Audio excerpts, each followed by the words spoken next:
Hey everybody, it's Robert coming to you with another adventure into history. Today I am in Harris County, Georgia, and I'm joined by Mr. Charles Hartley, and Joy is with us. And where are we at today, sir? We are between Catawba and Ellerslie, Georgia. We are on one of the older plantations. This is the Dozier plantation, one of the earlier ones. There was a series of plantations through here, the Dozier plantation, the Lowe plantation, and the Toller plantation.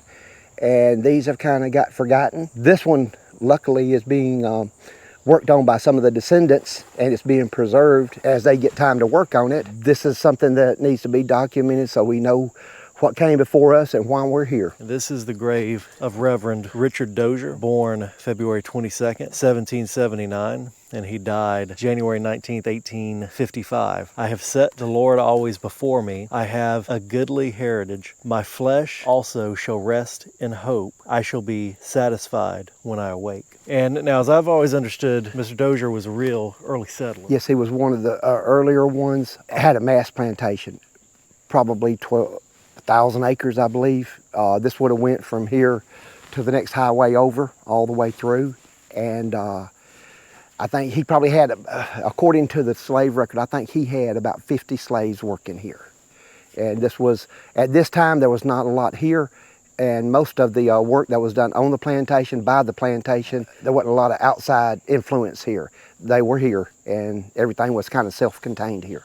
This was early 1800s, may have even been before Harris County was a county, where it was just Indian territory. As settlers, land grants were given and people were anxious to move in, plant cotton, and establish their footprint and gain their fortune. See, there are several burials around here. There's this fine fence that's being currently worked on by the family. And this originally just surrounded Reverend Dozier's obelisk here, but there are several burials outside of this fence in this cemetery. It says, beneath this stone is entombed the remains of Susan E., wife of, is that going to be Dr. D-O-C-T? Right here. Yeah. I believe so. And last name is Thomas, who departed this life May 16th, 1839, aged 21 years. By this afflicting dispensation of divine providence, a husband and infant child are left to mourn for wife and mother, who was kind and affectionate. Death itself shall, a missing word right there, shall, and life, triumphant reign. And it looks like it was on this brick tomb.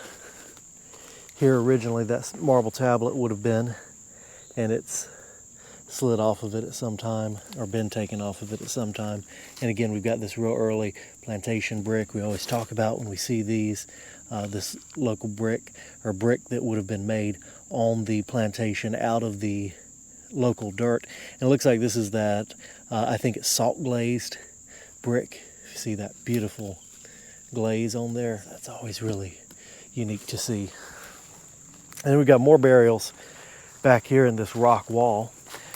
And I always want to talk about these rock walls whenever we see them, because, you know, when you think about a rock wall, you may think about something that was crudely done, but it absolutely was not, which is well evidenced here when you can see the sharp line that still goes down along the side of the wall with these perfectly stacked rocks, just natural field stone that was around.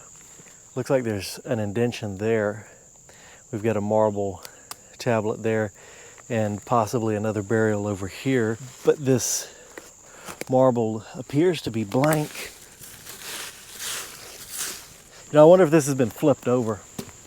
Very well could have been, because that looked like that's been broken through somebody trying to get into the grave. Yeah, I agree. And that could have been something here, because see how these rocks could have, yes. Yeah, I bet it has been. And it looks like with those leaves out of there, there's a little sunken spot right there. Right there.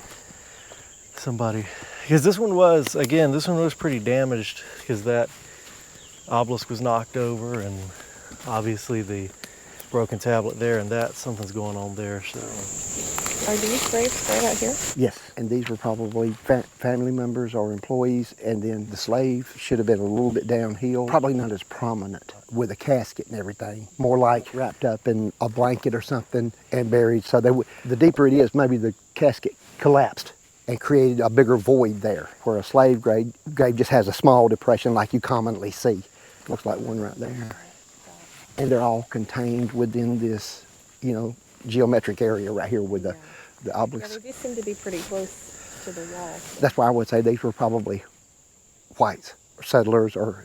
And then, before this was logged and everything, when in its natural state, it would have been this just rolling down through here, just, hardwoods, because as William Bartram said when he came through, the pines were towering and all the undergrowth was gone because over hundreds and hundreds of years of those trees growing, the growth of the little trees were blocked out by sunlight, so they didn't grow anymore. So it was just, how did he say it? Broad savannas, especially when he came through Junction City out there, Eupatory Creek, came through that area.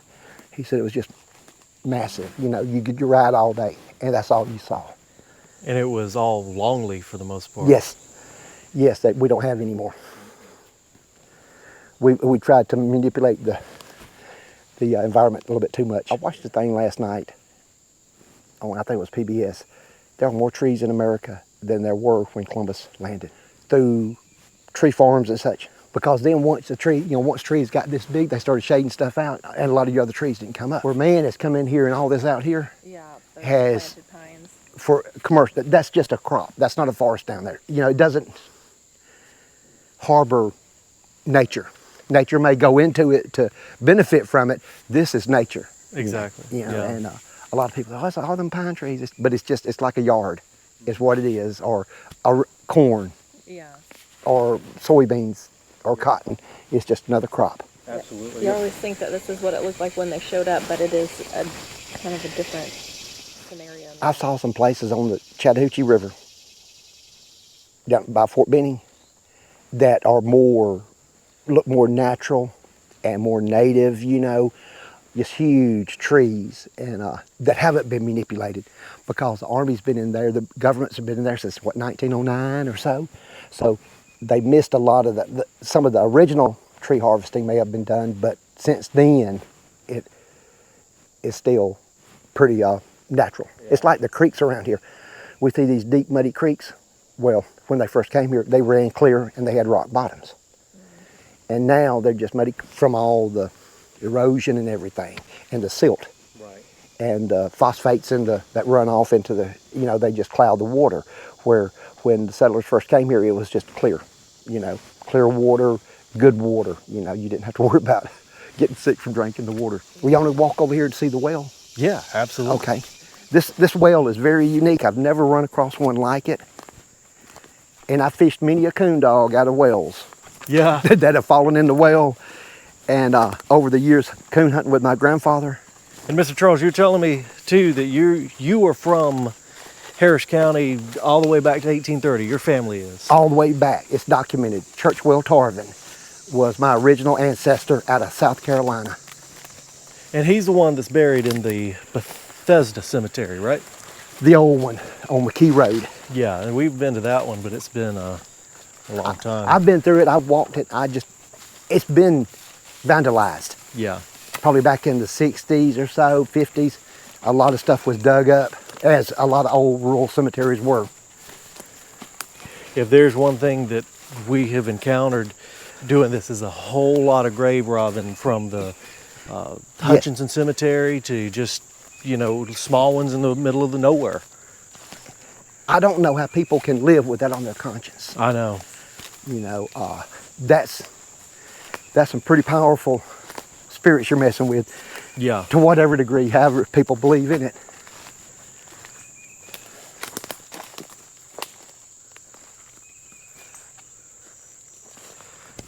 And so this one is very unique to our area in that it's rock lined. Wow.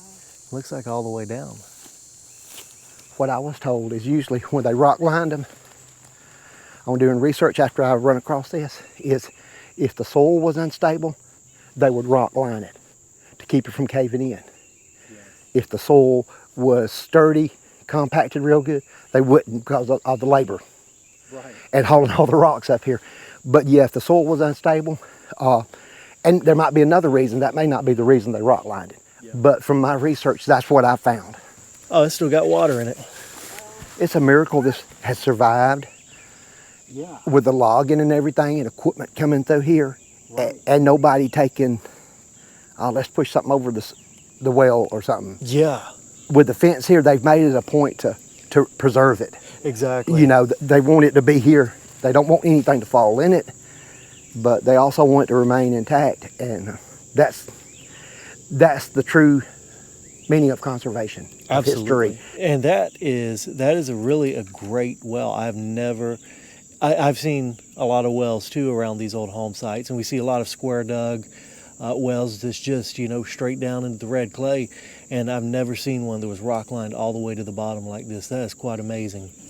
And it probably goes back to the wealth of Mr. Dozier, of Reverend Dozier, that Yeah. he had the money, and maybe the fact that, I've dealt with wells. We had a well when I was growing up, and every summer you go down and you dig out the bottom. Right. And me being the oldest son, I was in the well.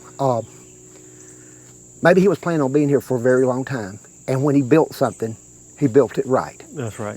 Because he wanted this to last to, forever, Mm-hmm. or in his mind, and where somebody that was like a lot of the plantations, they would be here till the soil run out, and then they would move on west, Alabama, Louisiana, Texas, chasing the good dirt for the cotton. Right. And so he was planning on being here, I would think. Yeah.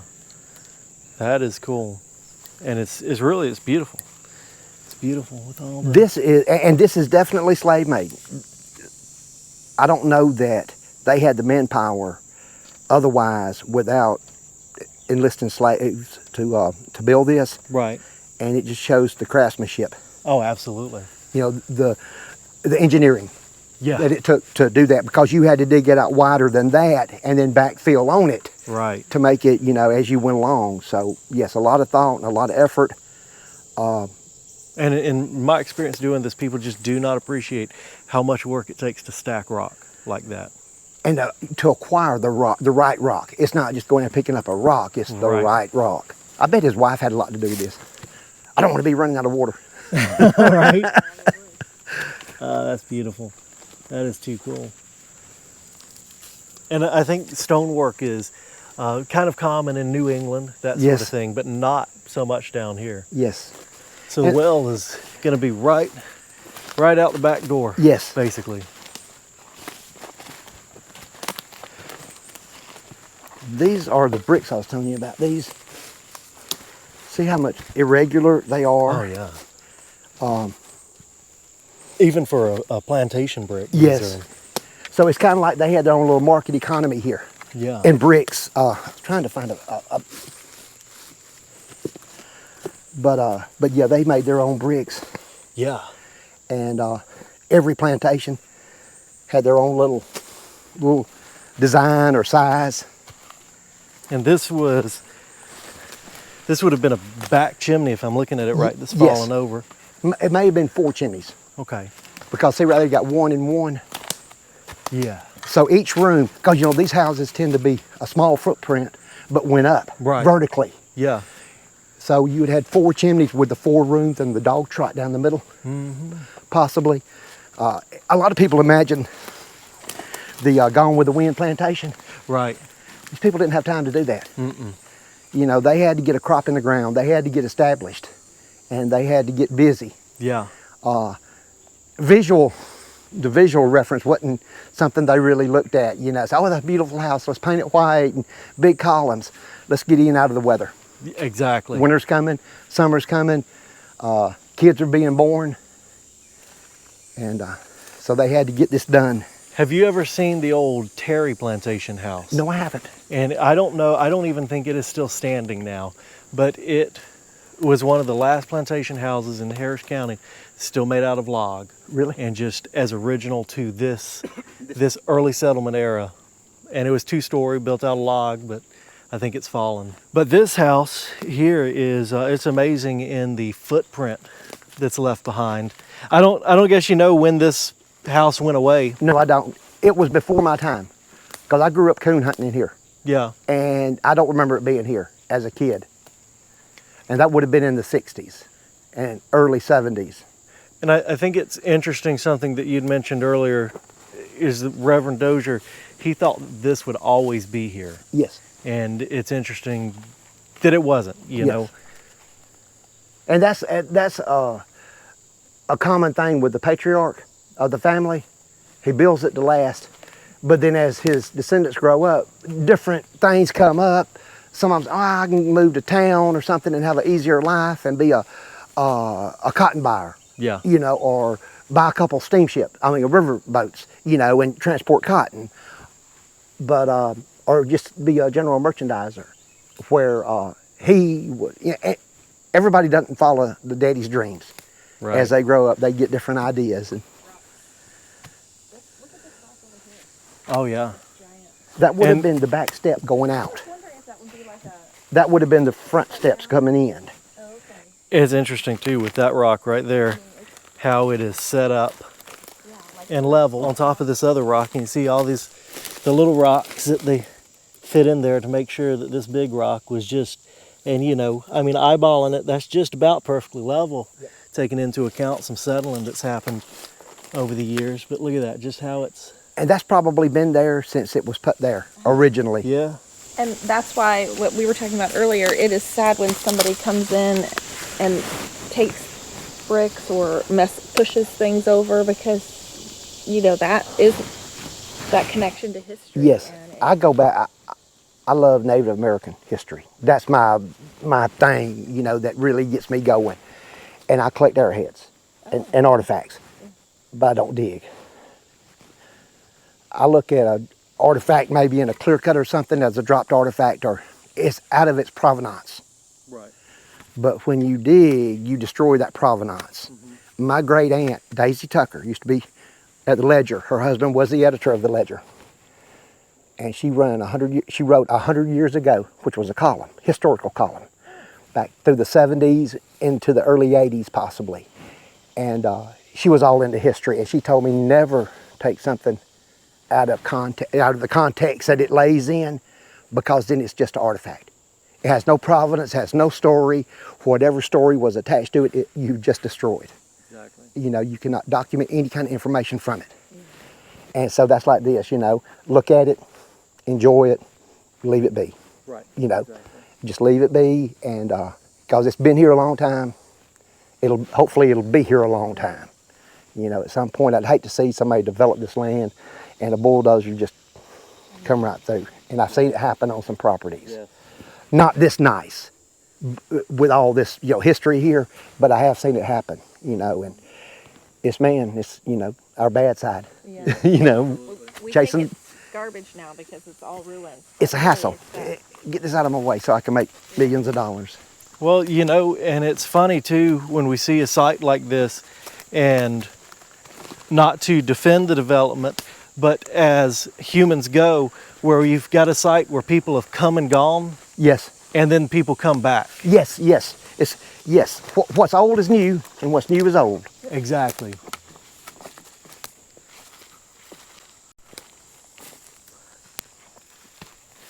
And then this big old tree that might just have been in the front yard of this house when it was still standing. Yes, this is one of them. Yeah. One of the few that possibly could have been in the yard. You know, I don't see any daylilies or anything here that you normally see around. It's kind of a flag. Mm-hmm. You know, you going through the woods, you see it and you say there's got to be something there, or some of the shrubbery that you run. Like the old time boxwoods. Yes, you don't see that here. I don't know why.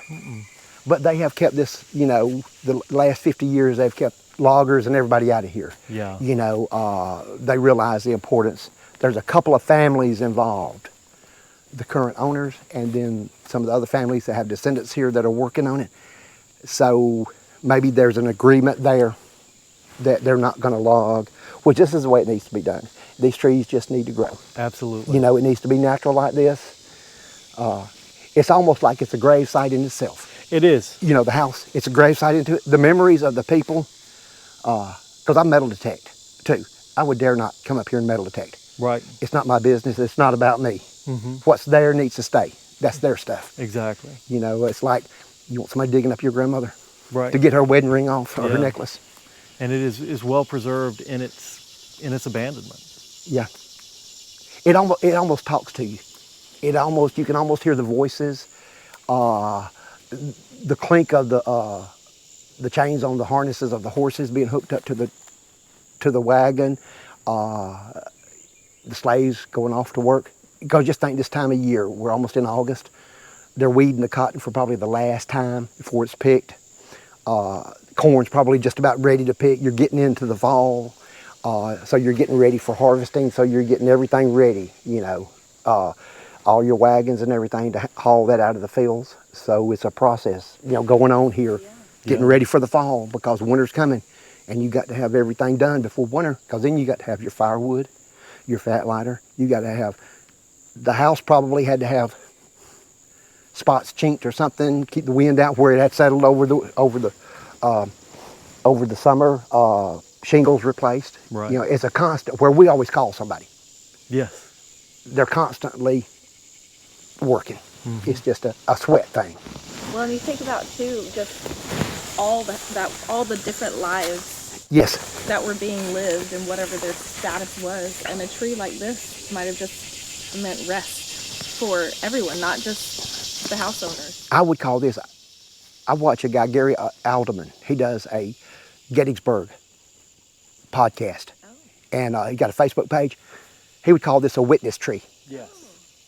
It saw everything that went on, or most everything, and it sheltered them. You know, they stood under it. They probably, on Sunday or something, they might have been out here under this.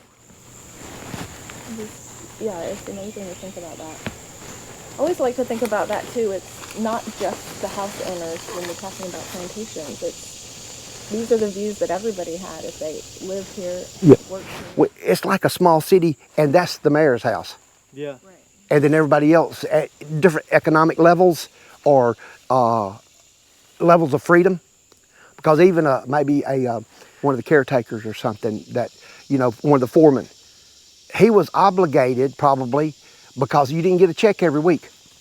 You got paid at the end of the season, you know, and so you were dependent on him too. So you wasn't going nowhere until that happened. And if you did, you probably walked off from what you had coming to you, you know. Yeah. So it was kind of a kingdom. Exactly. A kingdom, you know, a rural kingdom out here, no law enforcement. You know, he was a preacher, so I would say this might have been a fairly civil place, right. You know, but there were some that were probably horror stories too, that were just, you know, people were terrorized. You know, black and white and Hispanic and Native American. I'd read a thing about Benjamin Hawkins, who was the Indian agent here. Oh, yeah. He had a farm over in the Flint River and had over 100 people working there. And he died in 1817. But in 1816, when Lafayette come through, he said it was a well-oiled machine. He had trappers and settlers and indentured servants, and he had slaves working there. It was just a little city, you know, and he had his agency, the Indian agency there, and before he moved it to the Chattahoochee. And, or that would have been after he came back from the Chattahoochee, because in 1817, it was gone after he died. When Benjamin Hawkins died, the whole place fell apart. Leadership. Right. That patriarch. Everybody else had something to go do.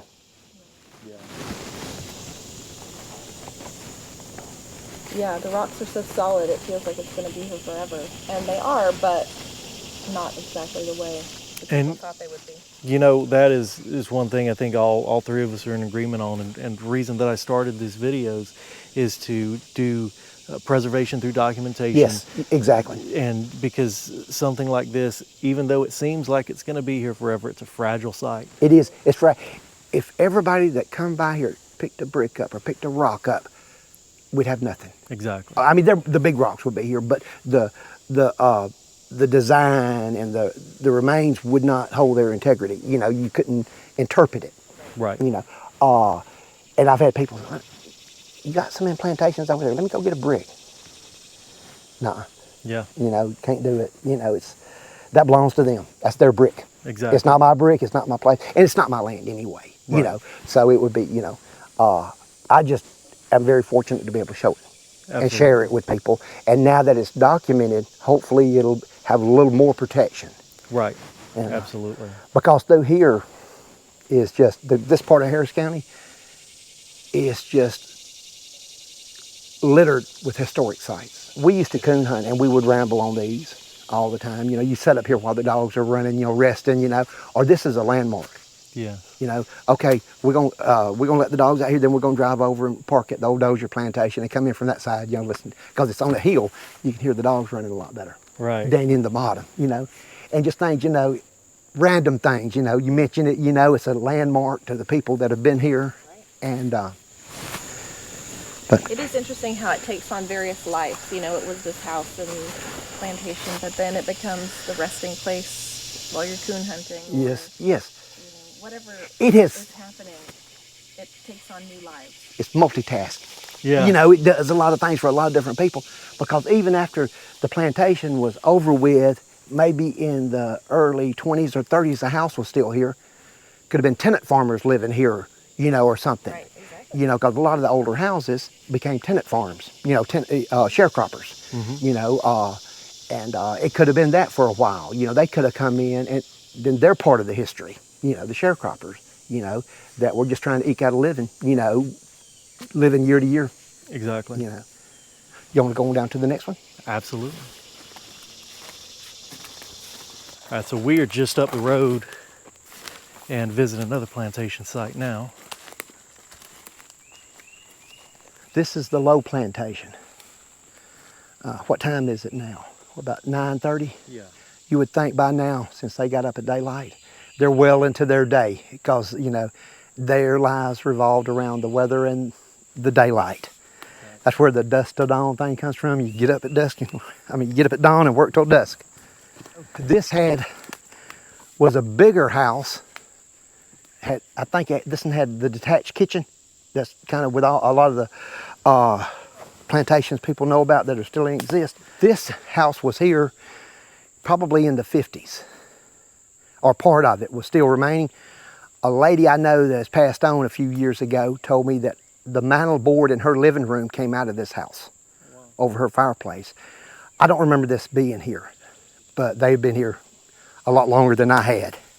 So there's a chimney back here that's fallen over. We can see the stacked stone just kind of laid out right there.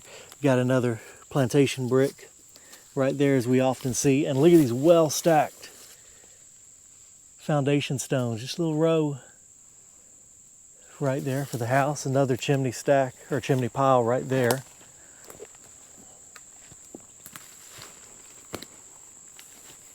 And the brick is just a little bit different down here. It's still early brick, but just a little bit more uniform. You can see where that chimney fell right there. Yeah. Which is mostly, see the brick in it. And this would have been just 2 chimneys, it looks like, on this house, whereas the other house at the Dozier plantation had the 4 chimneys it looked like. So. Yeah. And this, looking at this brick, that's our good piece right there. It's still that plantation brick, but it's a little nicer, a little newer. That would have been, maybe their system down here was a little bit different than their system up there. They may have been in competition with each other. Right. You know, and we're going to do it our way, and they're going to do it their way. And they didn't interact, you know, where one was making the brick for all the other plantations. Right. But yes, everybody kind of did their own thing.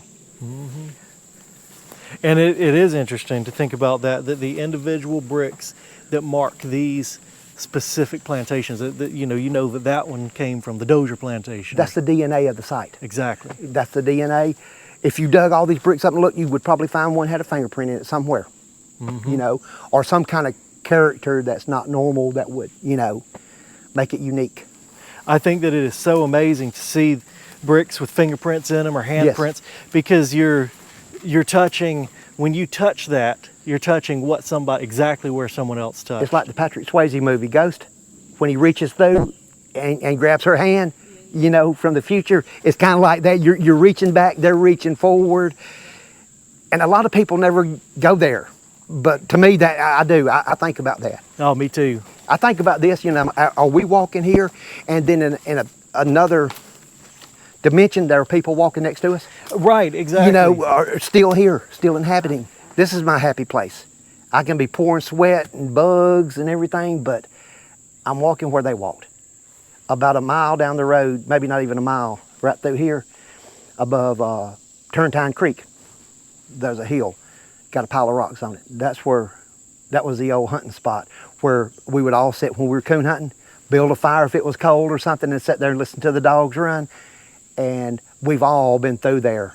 You know, I mean, it's 4 or 5 generations of people that I knew growing up and that have been through that spot right there, you know. Right. And it's just, as you walk by, the memories, you know. I remember sitting there with my grandfather. He's been gone since the early 90s, you know, but he's still there. Right. I still see that drool of chewing tobacco. Yeah. Or him clinking that pipe on the rock and fixing to light that pipe. And we're talking about walking into this house and thinking about the other people that have walked in here. I always think about that when I'm standing dead in the middle of some ruins right here. I'm standing in their house, yes. You know? And just think, you could have heard kids running through laughing, or somebody break their arm and the pain and everything from that, or, you know, just somebody getting married here. Yeah. Mm-hmm. You know, just the little things that went through day-to-day life that we take for granted, you know. Kids running through the yard here, you know, a wagon going by, pulling up, or, you know, on the road out here, you know, a wagon going down, and who is that? Right. You know, because you had very few neighbors, so when somebody come by. I was even into like when I was a kid in the 80s, my granny, it was like, who's going to be at Granny's house today? Well, we don't know until we get there to see who stops by. When I was a kid, we used to hang out at the creek, and we had a spot under the bridge. We'd fish and we'd hang out because it was cool. Well, we would know who was coming down the road by the sound of the vehicle and the time of day, you know, because you just get used to it, you know. We're not kids that were inside on a video game. When we got inside, we went under the house and played army, played soldiers or with our cars or trucks, because it was cool under the house. And then you didn't have all these zoning things, building codes where you have to have it underpinned. Right. You could just, that's why people didn't have termites back then as bad, because chickens would wander under the house and kind of do the yard patrol, you know. And but yes, it's changed a lot. But I'm very fortunate to have lived it. Yeah. That's the main thing. I lived it, so. So this is a massive chimney back here that would have been in the, and I guess that's kind of how we can tell that it's a cooking chimney. Yeah, it was huge. You had a lot of meals going on.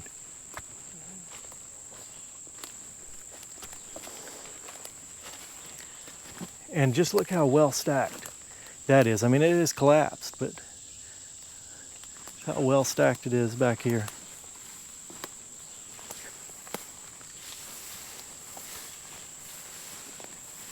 And we talk about stacking rock and all the little rocks that are put in here just to make sure that everything is in its place.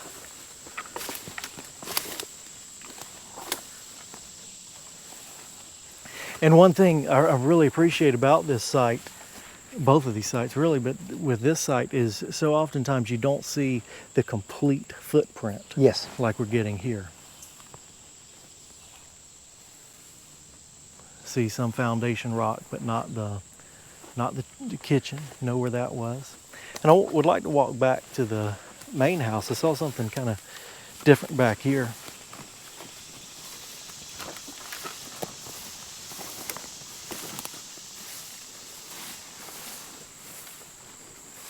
So let's pretend we're walking out of the kitchen here. You can see the foundation stones, and walking back to the main house.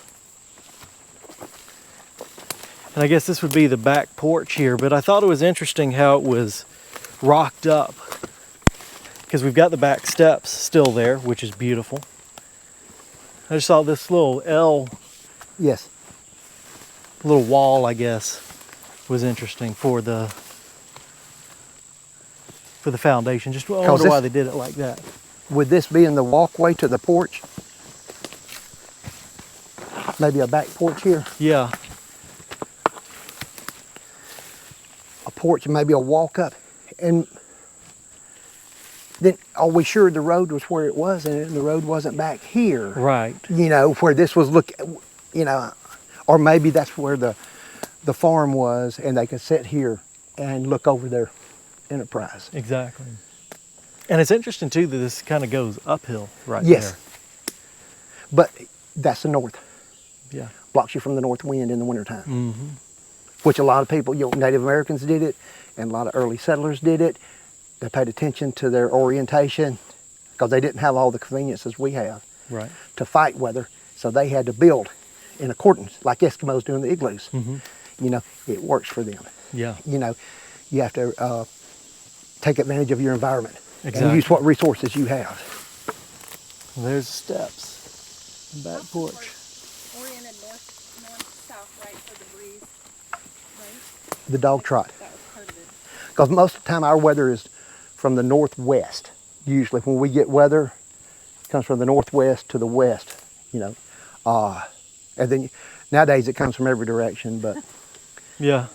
your orientation like that can make a world of difference. Right. You know. Because with the house is open underneath, and it would create that airflow. And then you have the 10-foot, 12-foot ceilings, and you have the really pitched roofs instead of the flatter roofs, because the pitched roof, you had more space for hot air up there. You had kind of a cushion right there. Where a flat roof, you hadn't got a lot of room, air barrier there. Where the peaked roofs, you had a lot more room. And not so much roof was exposed to the weather, because when as the sun moved, it would only maybe hit one half of it, then move to the other side, hit the other half, instead of all of it being in the sun all day. Well, you know, it's something that I've heard said before too with old houses. You know, can you imagine living in that's going to be so hot, cold, whatever? But people have always wanted to be comfortable. It ain't just, you know, in 2025 we want to be comfortable. And they built those houses to stay cool and to stay hot. Yes. And that was their life. And they didn't experience air conditioning or fans or electricity. So they had Mother Nature, and they had to harness Mother Nature. Exactly.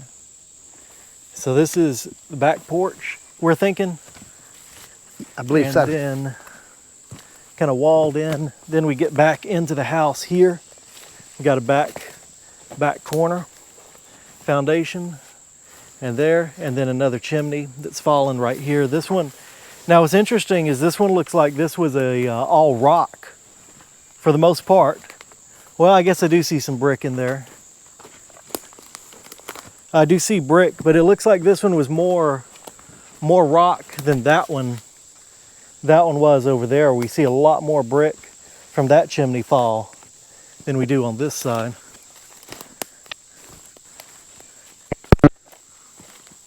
And we've seen that before where one chimney or one room will be the real showpiece of the house. And then the other, not as much, like in a dining room. Look at that. I don't know if that's just, must have just fallen that way. No, it didn't. Look at this one right here. Did you see that? You know what my thinking on that is? After they built the house, Yeah. they may have had a water leak, water damage on a pier, on one of the floor joists, and they added this in to support it. Yeah. And then they may, because I'm looking over there, there is a column over there that lines up with this. Yeah. But, you know, maybe this one was just added in, you know, over time. It's interesting.